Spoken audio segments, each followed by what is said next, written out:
Le Conseil de sécurité des Nations Unies à New York, théâtre de nombreux débats liés à l'Iran, était il y a quelques heures silencieux, en mémoire du président Raïssi et de son ministre des Affaires étrangères.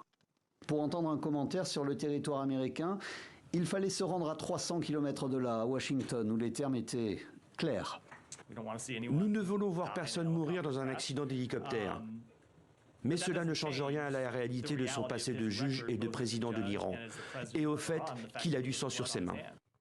Avant ces propos, le département d'État américain avait présenté les condoléances des États-Unis.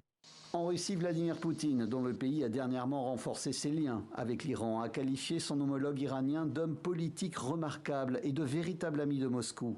Le Chinois Xi Jinping a affirmé également avoir perdu un bon ami. À Pyongyang, Kim Jong-un, via le site de l'agence officielle nord-coréenne, a affirmé que le décès du président iranien est une grande perte pour tous les peuples aspirant à l'indépendance et à la justice.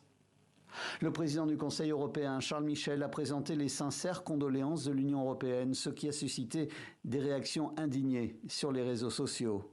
Le secrétaire général de l'Organisation de la coopération islamique, qui regroupe 57 pays, lui aussi a exprimé ses sincères condoléances et sa sympathie au gouvernement et au peuple iranien.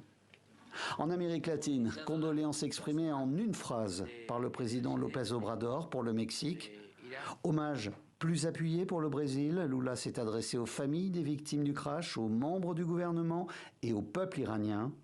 Mais sans surprise, c'est le président vénézuélien qui s'est dit le plus touché. Je suis choqué par la douloureuse nouvelle de la perte du président de la République islamique d'Iran. Le pape François, enfin, a assuré l'Iran de sa proximité spirituelle en ce moment difficile.